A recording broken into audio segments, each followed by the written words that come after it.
Assalamualaikum warahmatullahi wabarakatuh. Alhamdulillah wassalatu ala Rasulillah wa man walah. Asyhadu an la ilaha illallah wa asyhadu anna Muhammadan abduhu wa rasuluh. Allahumma salli wa sallim ala sayyidina Muhammad wa ala alihi wa sahbihi ajma'in. Rabbi shrah li sadri wa yassir li amri wahlul 'uqdatam min lisani yafqahu qawli. Amin. Amma ba'du. Alhamdulillah anak-anak, moga-moga anak-anak sihat belaka pada hari ini. Jadi saya Ustaz Muhammad Nasir bin Ali akan menyampaikan ataupun mengajar anak-anak hari ini sejarah tingkatan 4 bab 1 warisan negara bangsa. Sebelum kita teruskan kepada pembelajaran kita, anak-anak Ustaz nak anak-anak tanamkan dalam jiwa anak-anak sejarah ini satu subjek yang amat menyeronokkan.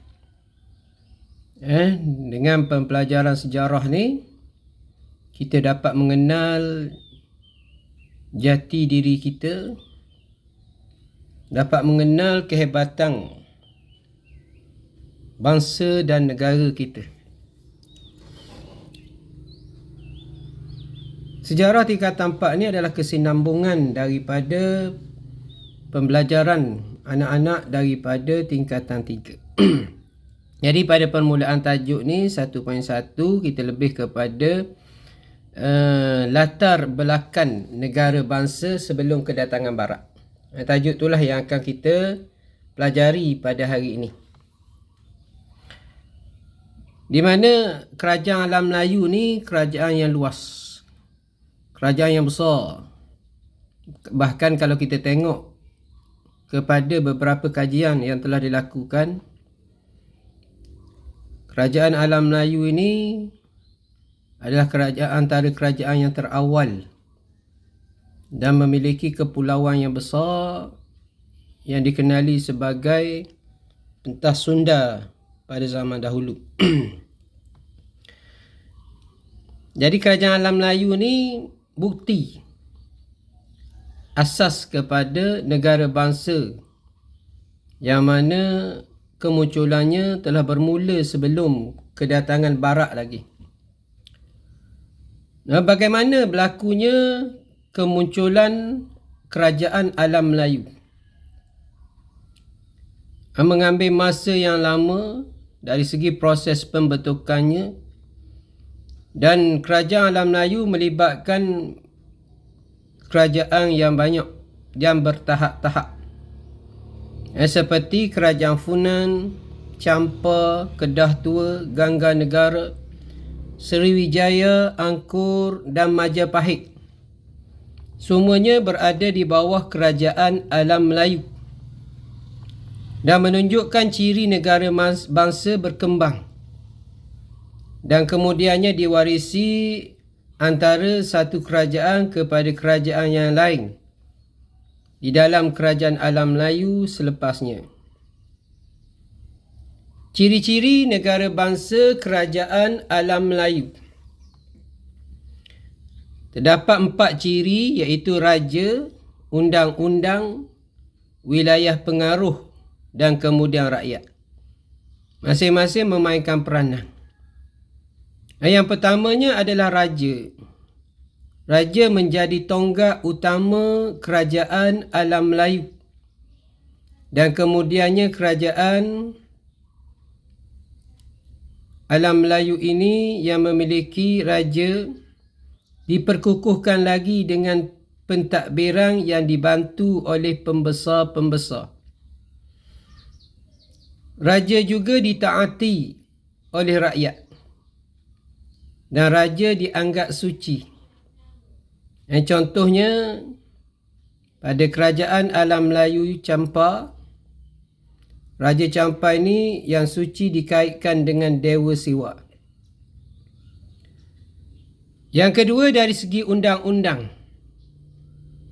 Tujuan undang-undang diadakan dalam kerajaan alam Melayu adalah untuk memastikan kesejahteraan kerajaan. Sebuah kerajaan yang memiliki undang-undang berada dalam kedamaian kerana saling menjaga antara satu sama lain. Kalau masih anak-anak ingat, masa tingkatan 3, sistem pemerintahan beraja kerajaan alam Melayu, yang pada masa tu kita tengok pada kerajaan Melayu Melaka.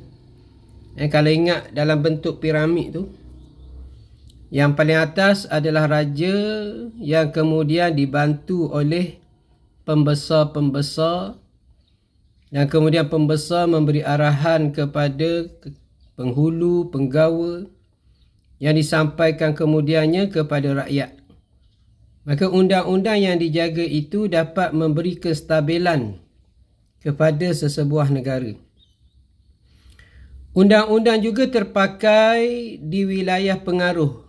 Apa yang dimaksudkan wilayah pengaruh? Setelah kerajaan meluaskan pengaruhnya kepada kerajaan-kerajaan ataupun negeri-negeri yang berdekatan dengannya, atau setelah meluaskan pengaruhnya dengan menakluki kerajaan-kerajaan yang lain, maka undang-undang juga terpakai di wilayah tersebut.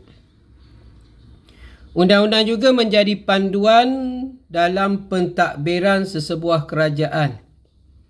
Contohnya, kerajaan Majapahit mengamalkan Undang-Undang Kutara Manawa. Ciri yang ketiga adalah wilayah pengaruh. Kawasan yang rakyat menerima dan memperakui pemerintahan seorang raja. Maknanya setiap kerajaan tu dia ada kawasan-kawasan yang ditakluki, yang dinaungi. Contoh kita buat masalan negeri Terengganu. Maka dalam kerajaan Terengganu ada Marang, ada Kuala Terengganu, Kuala Neruh dan sebagainya. Semua tu dipanggil wilayah yang dipengaruhi oleh pemerintahan Raja atau Sultan Terengganu. Contoh yang lain, seperti wilayah pengaruh Funang. Begitu luas. Dari Sungai Mekong, Teluk Cam-Rang, Selatan Myanmar dan juga segenting Kera. Ciri negara bangsa yang keempat adalah rakyat. Penduduk di dalam sebuah negara yang setia kepada raja dan tidak menderhaka.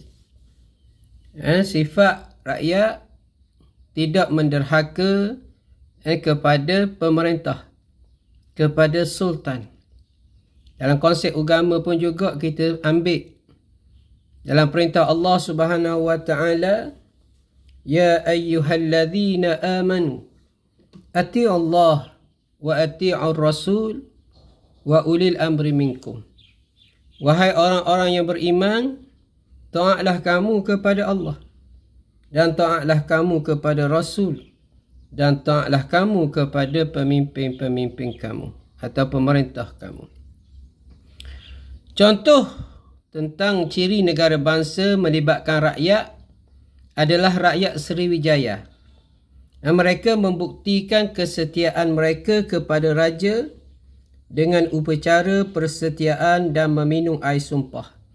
Benda ni kita akan jelaskan pada pengkhususan kerajaan Sriwijaya. Okey, sejarah ringkas kerajaan alam Melayu. Kita tak cerita secara detail sangatlah.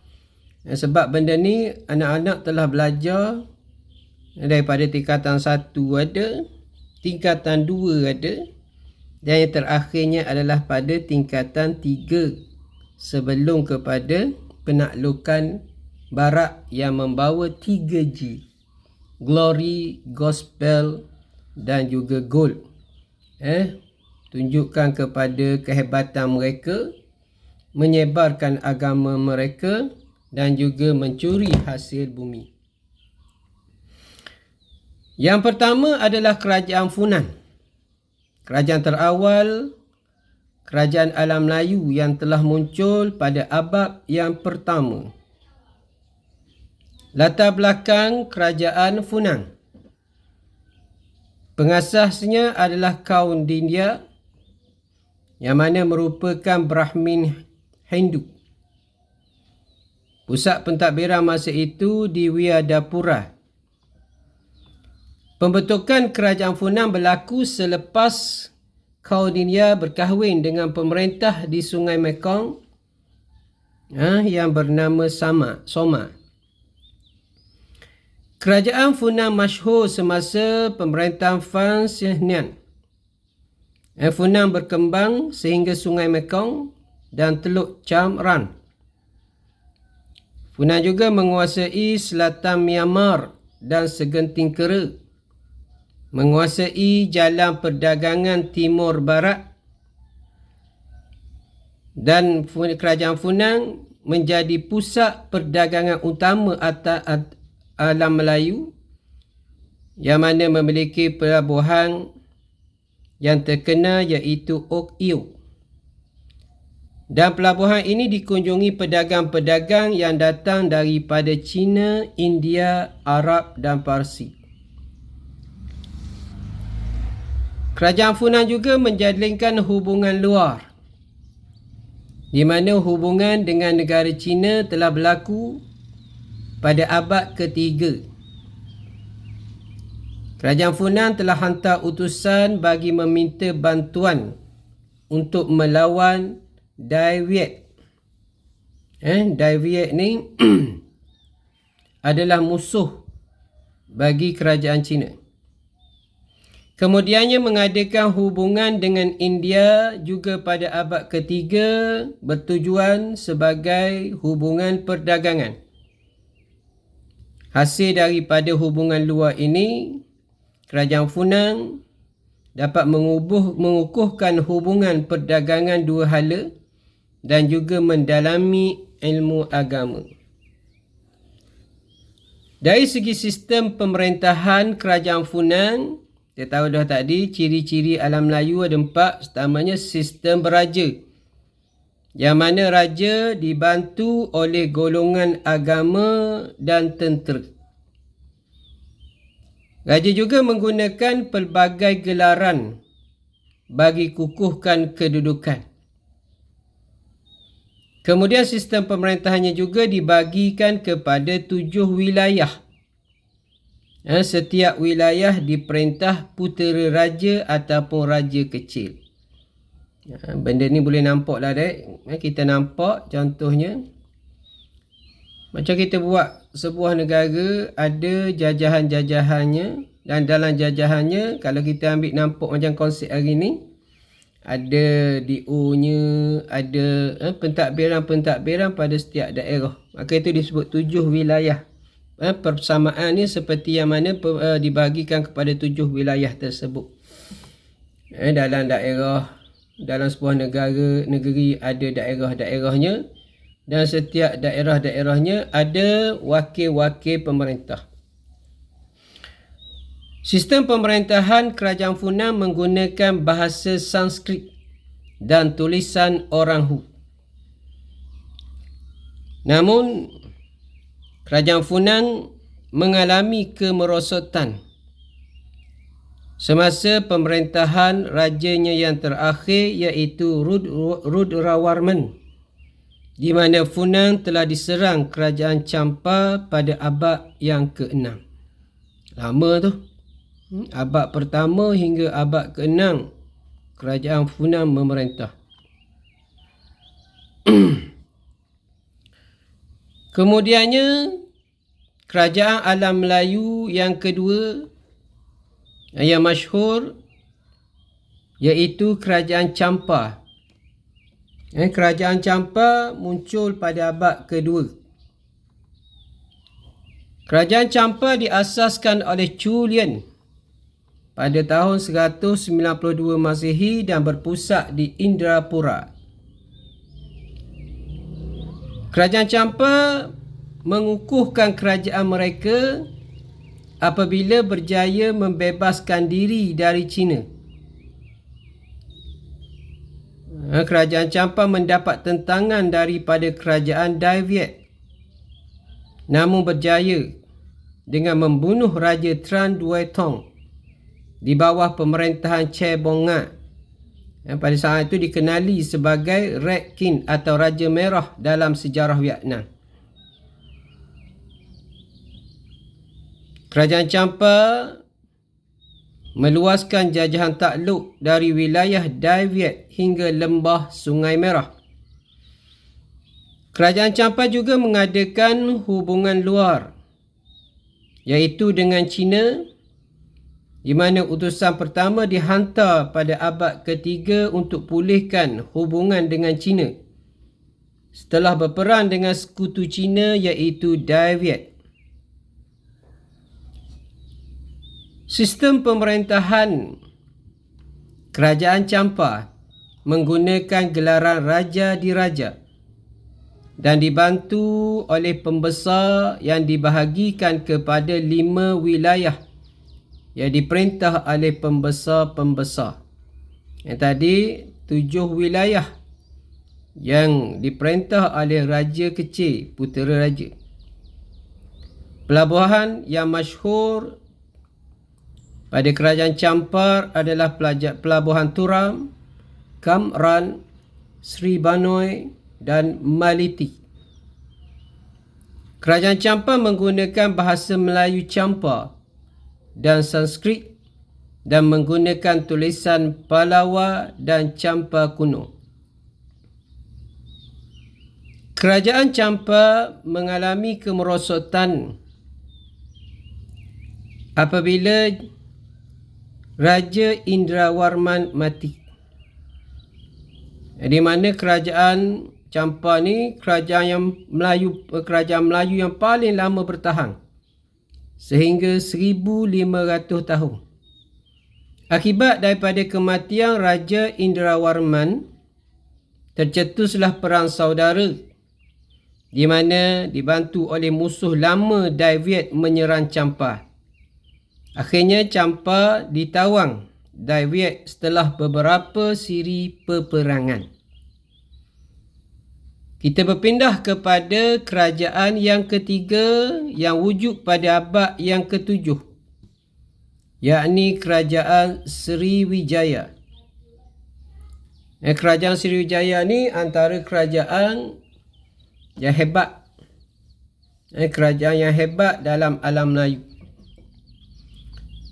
Kerajaan Sriwijaya telah diasas oleh Dapunta Hyang Sri Jayanasa pada tahun 683 Masihi di Palembang. Akibat daripada kebijaksanaan pemerintah, Kerajaan Sriwijaya akhirnya berkembang dan seterusnya menjadi kuasa perdagangan di alam Melayu dengan menguasai jalan perdagangan laut antarabangsa, yakni Laut Selat Melaka, jalan perdagangan laut Selat Melaka dan Selat Sunda. Kerajaan Sriwijaya meluaskan wilayahnya dengan menakluki taklukan hingga ke selatan Myanmar, Tanah Melayu dan Segenting Kera. Tanah Melayu yang kita akan tengok nanti pada peta dia, sampai ke keliling. Mana orang kata kawasan luar hak tengah-tengah tu dalam Tanah Melayu, hak kawasan luar tu, tepi-tepi patah tu dikuasai oleh Kerajaan Sriwijaya. Kita akan tengok nanti insya-Allah. Dan Kerajaan Sriwijaya ni menjadi pusat pengajian agama Buddha. Kerajaan Sriwijaya juga mengadakan hubungan luar. Termasuklah negara China, kerana pada saat itu Kerajaan Sriwijaya mendapat pengiktirafan China dan menjadi pelindung kapal China di Selat Melaka sebab dia memiliki tentera yang hebat. Hubungan luar yang dilakukan adalah melibatkan hubungan persahabatan dan keagamaan dengan India. Menurut catatan I Ching, cerita kehebatan Sriwijaya menguasai jalan perdagangan di Selat Melaka Selat Sunda, Laut Cina Selatan, Laut Jawa dan Selat Karimata. Ini ada dalam catatan pelayaran I Ching. Dan Sriwijaya semakin berkembang setelah kejatuhan Kerajaan Funang. Dari segi pentadbiran, raja berkuasa dalam kehakiman, cukai dan perkara yang melibatkan kesejahteraan rakyat. Raja dibantu oleh anak-anak raja, iaitu Yuwa Raja, Prati Yuwa Raja dan Raja Kumara. Ini gelaran kepada anak-anak raja. Raja juga dibantu oleh golongan agama, tentera dan hakim. Kemudiannya pentadbiran pula dipecah kepada beberapa empayar yang dibahagikan kepada beberapa mandala dan setiap mandala diperintah datuk. Datuk ni adalah anak raja atau pembesar yang bukan keturunan raja. Manakala tanggungjawab rakyat adalah berbakti kepada negara, bayar cukai, tenaga kerahan, tenaga mereka digunakan untuk mempertahankan negara dan tidak sama sekali menderhaka kepada pemerintah. Raja juga dianggap inkarnasi dari dewa Hindu, iaitu Dewa Amugabhasha Avalokiteswara. Kedudukan raja diperkukuh dengan unsur kesaktian. Diletakkan bahawa raja memiliki kesaktian. Ini pada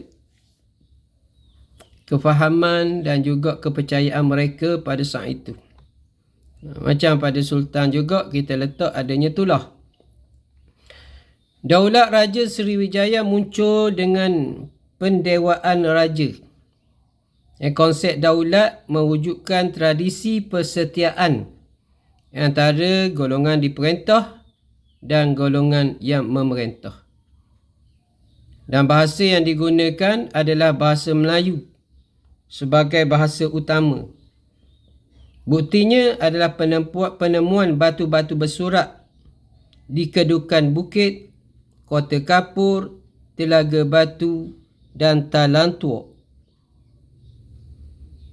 Akhirnya kerajaan Sriwijaya mula merosok setelah mendapat serangan daripada Raja Chula yang datang dari selatan India pada tahun 1025, yang menyebabkan kerajaan makin lemah dan tanah jajahan mula membebaskan diri daripada kerajaan Sriwijaya.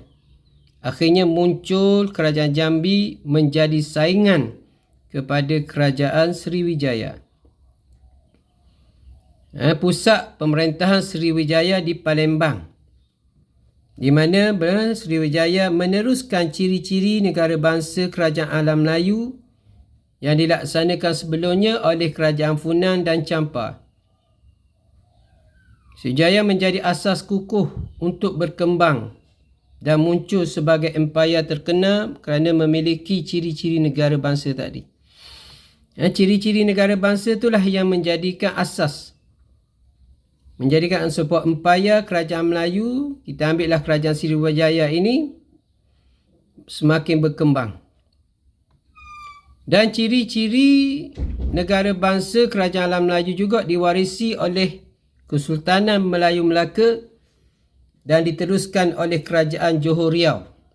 Yang ni anak-anak telah belajar masa tingkatan 2, bab 5, bab 6 dan bab 7 tentang bagaimana sistem pemerintahan kerajaan Melayu Melaka pada saat tersebut, daripada raja, kemudiannya ada pembesar 4 lipatan, kemudian ada pembesar 16, ada pembesar 32 kalau anak, pembesar 8, 16 dan 32 pada 4 negeri-negeri yang mengikuti pemerintahan kerajaan Melayu Melaka. Setelah tu pada kerajaan Johor Riau, wujudnya Pahang, wujudnya Perak pada saat tersebut, Terengganu, pada saat tersebut memiliki corak pemerintahan yang sama. Dalam kerajaan Sriwijaya, raja dikenang. Dikenang ni maknanya raja diingati melalui jumlah ketulang emas yang telah ditinggalkan. Kalau kita pun kita tak tengok, kalau kita fahami sejarah tentang Kesultanan Melayu Melaka, banyak mana harta Melaka yang ditinggalkan oleh Sultan Mahmud pada saat tersebut, yang akhirnya dirampas oleh kerajaan Portugis. Maksud Sriwijaya, Sri bercahaya, Wijaya adalah kemenangan. Kemenangan bercahaya atau bercahaya kemenangan. Ini yang saya beritahu tadi, yang Ustaz beritahu tadi, bagaimana rakyat menunjukkan kesetiaan kepada pemerintah kerajaan Sriwijaya. Kita tengok di sini Telaga Batu. Telaga Batu ni, gambar ni Telaga Batu, di mana air dituang ke atas inskripsi Telaga Batu dan mengalir di corong di bawah dia tu. Maka air tadi ditadah dan diminum oleh rakyat. Tujuannya adalah untuk menunjukkan kesetiaan kepada pemerintah. Okey, kita berpindah kepada Kesultanan Melayu Melaka yang muncul pada abad ke-15. Kerajaan Melayu Melaka ni diasaskan oleh Parameswara pada tahun 1400, di mana Parameswara ini anak putera Palembang, kerajaan Sriwijaya. Pada masa itu Majapahit muncul. Setelah Sriwijaya merosak, maka Majapahit menguasai beberapa kawasan seperti Palembang dan Temasek di Singapura. Parameswara dan ayahnya cuba pertahankan Palembang, namun mereka gagal, dan dengan sebab itulah Parameswara lari ke Temasek. Namun semasa di Temasek, Parameswara membunuh pemerintahnya dan menyebabkan beliau berpindah dan tiba di kampung nelayan yang berpotensi, yakni negeri Melaka. Asal-usul nama Melaka. Menurut sumber sejarah Melayu, Melaka mendapat nama daripada pokok Melaka. Pedagang Arab pula menggunakan Malakat, yang bermaksud perhimpunan segala pedagang. Pedagang Arab juga menggelarkan mulaqah daripada laqiya iltiqa mulaqah, bermaksud pertemuan. Dari segi bahasa Sanskrit, Melaka mendapat nama dari pokok Amalaka yang berbuah masam. Dalam ajaran Hindu, Amalaka ni adalah pokok pertama yang tumbuh di alam semesta. Tom Pires yang membuat catatan dalam jurnalnya The Summa Oriental mengatakan Melaka berasal dari kata Malaka yang bermaksud tempat perlindungan. Antara faktor yang menjadikan Melaka ini muncul sebagai pelabuhan antarabangsa atau entrepot. Kita tahu Melaka ni pelabuhan perdagangan yang utama. Kalau kita tengok pada sejarah tu, kalah pelabuhan-pelabuhan di negara-negara barat. Kerana kapal-kapal yang berlabuh terlalu banyak di pelabuhan Melaka. Faktor menjadi pelabuhan antarabangsa, satunya tempat dia, yakni lokasinya yang strategik. Kalau kita tengok daripada peta laluan perdagangan timur daripada dan barat, lalu ikut bawah tu, bawah tanah Melayu tu, maka situ jadi satu laluan daripada barat ataupun daripada India ke China. Maka kemudian terlindung tiupan angin monsun. Daripada angin monsun, dia dihalang oleh dua kepulauan. Satunya kepulauan di Sumatera, satu lagi kepulauan di kepulauan yang melibatkan Sabah dan Sarawak.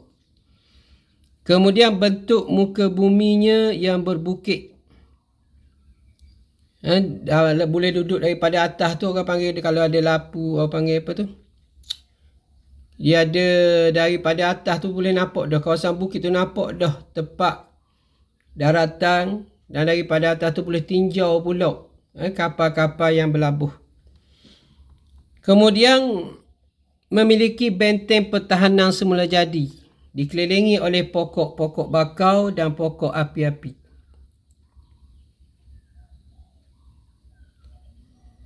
Kerajaan Melaka juga menjalinkan hubungan luar untuk menjaminkan keselamatan dan kedaulatan kerajaan Melayu Melaka, di mana mengadakan hubungan dengan China, melakukan hubungan dengan Ryukyu yakni Jepun, Siang, Kerajaan Pasai, Kerajaan Demak, Kerajaan Pegu, Luzon dan Gujarat. Kerajaan Melayu Melaka melakukan perluasan empayar melalui 3 cara, iaitu penaklukan, perkahwinan dan naungan. Penaklukan serang, kahwin antara 2 kerajaan. Dan naungan ni tanya siapa yang nak duduk bawah pemerintahan kerajaan Melayu Melaka. Antaranya contohnya Sultan Muzaffar Shah menakluki Kerajaan Pahang, Indragiri dan Kampar. Sultan Mansur Shah menakluk sehingga Bernam, Perak dan Siak, manakala Sultan Alauddin Riayat Shah menguasai Aru.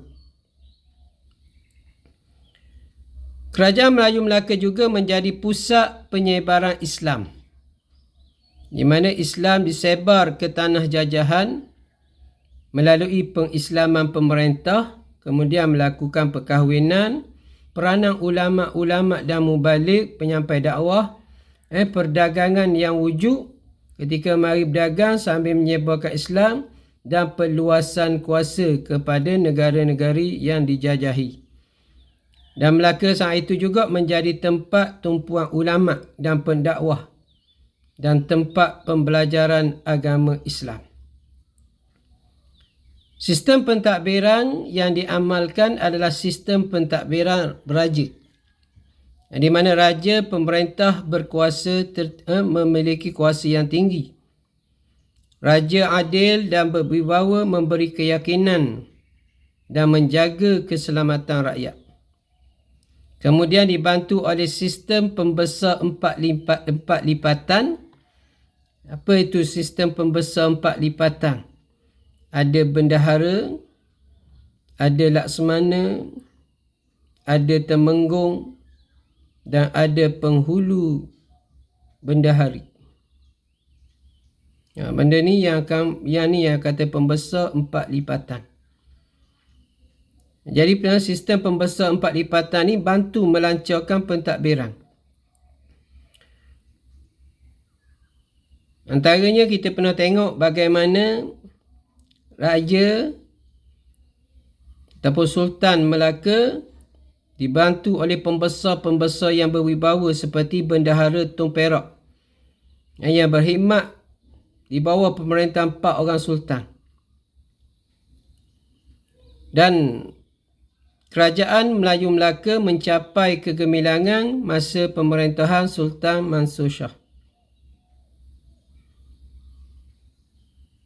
Melaka mengalami kemerosotan ketika dalam pentadbiran Sultan Mahmud, di mana baginda telah membunuh Bendahara Tun Mutahir serta seluruh keluarga tanpa usul periksa, di mana baginda termakan fitnah pembesar lain yang tidak puas hati dengan Tun Mutahir yang dikatakan pilih kasih. Faktor yang kedua adalah tiada perpaduan dalam kalangan pembesar, di mana akibat daripada pembunuhan Tun Mutahir menyebabkan pembesar dan rakyat mula berpecah, dan perpecahan ini menjejaskan pentadbiran dan juga menjejaskan perdagangan. Faktor ketiga adalah kedatangan Portugis, di mana Portugis ini ingin menguasai perdagangan rempah yang masa itu dikuasai oleh pedagang Islam di timur. Maka kerajaan Portugis pada tahun 1509 menghantar wakilnya Lopes de Esquerra tiba untuk menjalinkan persahabatan. Dan kedatangan mereka ini disambut baik oleh Sultan Mahmud dengan membenarkan Portugis berniaga di pelabuhan Melaka. Raja mendapat nasihat, Sultan mendapat nasihat daripada pedagang Islam yang datang daripada Jawa dan Gujarat. Maknanya pernah berlaku apa yang berlaku di Gujarat tu ingin dilakukan juga oleh Portugis di kawasan pelabuhan Melaka. Tujuannya adalah untuk menguasai perdagangan. Portugis datang ni untuk menguasai perdagangan dan menentang agama Islam. Itu yang kita kata 3G tu. Pada saat itu dia nak gold, dia nak gospel dan dia nak glory. Maka wakil mereka diarah ditangkap. Wakil kerajaan Portugis pada saat itu yang datang kononnya untuk berniaga ditangkap. Namun Lopes de Esquerra berjaya lari ke Goa di India. Kemudiannya berita itu sampai kepada Raja Portugal. Maka Raja Portugal telah menghantar Alfonso de Albuquerque untuk menyerang Melaka. Asalnya melakukan rundingan tapi gagal. Tengok hebat kerajaan Melaka. Yang kata hari itu kerajaan Melaka ni, kerajaan Melayu tidak memiliki kehebatan senjata, kerajaan Melayu tidak memiliki kehebatan pertahanan. Bukan sekali serang terus mereka berjaya menakluki Melaka. Tapi mereka melakukan 3 kali serangan. Dan juga serangan yang terakhir itu telah dibocor maklumatnya oleh orang setempat. Ini sifat yang kita tak nak ada pada anak-anak pelajar. Jangan sampai kita menjadi pembelok bagi negara kita sendiri. Melaka tak akan dikuasai dengan begitu mudah. Melaka memiliki empayar yang besar. Bahkan Melaka ini memiliki hubungan yang baik dengan kerajaan Uthmaniyah pada saat tersebut. Itu sebab minta sangat. Itu kata bila kita belajar sejarah, kita kenal jati diri, kita terkenal kehebatan kita sebelum ini. Dan kita kenal kemerosokan dan kelemahan kita adalah berpunca daripada perpecahan. Kita lihat bagaimana sifat tidak puas hati di kalangan rakyat ataupun besar saat tersebut menyebabkan berpecah. Rakyat hilang kepercayaan kepada Sultan. Maka berlakunya pembelotan. Ini pun kita akan jumpa lagi nanti. Bagaimana pembelotan pada zaman pemerintahan yang kalau ada anak-anak masih ingat Tingkatan 3. Semasa British datang, berlakunya penipuan tipu helah antara di Pulau Pinang, Francis Light. Yang masa kita belajar Tingkatan 3 itu ya anak-anak, Francis Light masa tu buat tipu daya dengan Sultan Muhammad Jiwa, kemudian juga dengan Sultan Abdullah di Kedah, sehingga akhirnya seberang perai dimiliki. Begitu juga apa yang dilakukan oleh Stanford Raffles kepada Tengku Semengguk Abdul Rahman dan juga Raja Hussein pada saat tersebut yang selayaknya menjadi pemerintah di Singapura pada masa tersebut. Sifat tidak puas hati orang Melayu. Bila mencari kelebihan untuk diri sendiri, tidak ada sifat muafaqah, tidak ada sifat saling kerjasama, maka berlakulah keruntuhan sesebuah kerajaan. Kita tengok sejarah membuktikan tu, sebab kata sejarah ni suatu benda yang begitu penting dan amat bermakna. Sejarah pasti berulang anak-anak. Sejarah akan berulang. Itu sebabnya kita bila kita dah tahu bagaimana jatuhnya kerajaan Melayu Melaka, bagaimana jatuhnya saat itu dalam peperangan kerajaan dengan British. Kita tengok apa yang berlaku pada Datuk Bahamang, Dor Said di Naning, Kita tengok apa yang berlaku daripada Yang Tuan Antah. Kita tengok apa yang pernah berlaku kepada Rentak, Mak Kilau, dan kemudiannya Tok Janggut. Semua berlaku daripada pembelotan orang Melayu sendiri. Kita balik kepada tajuk kita tadi. Lepas pada serangan ketiga tu, Sultan Mahmud terpaksa berundur ke beberapa wilayah sebelum bertapak di Bentang. Akhirnya kerajaan Melayu Melaka diteruskan oleh kerajaan Johor Riau. Anak-anak dapat lihat dalam peta ni, kerajaan Sriwijaya menguasai pesisiran pantai. Kerajaan Empayar Melaka menguasai seluruh tanah Melayu. Tengok, boleh tengok dalam peta ni. Kalau dalam buku teks, anak-anak boleh tengok juga ada dalam buku teks. Kita pergi kepada yang terakhir, yakni Kesultanan Johor Riau. Kesultanan Johor Riau muncul pada abad ke-16. Diasaskan oleh waris Kesultanan Melayu Melaka, Sultan Mahmud lari dari Melaka dan berkota di beberapa tempat. Kemudian Portugis menyerang pula kota di Pulau Bentang pada tahun 1526, menyebabkan Sultan lari ke Kampar dan mangkat di sana. Raja Ali menjadi pengasas pemerintahan Johor Riau pada tahun 1528 yang merupakan putera pada Sultan Mahmud dan Tun Fatimah. Baginda menggunakan gelaran Sultan Alauddin Riyad Shah I dan membina pusat pemerintahan di Kota Kara, Pekan Tua, Johor pada tahun 1528. Dan baginda mendapat bantuan Bendahara Seri Naradiraja. Kota Kara ni dikelilingi oleh bukit yang menyebabkan selamat daripada ancaman luar.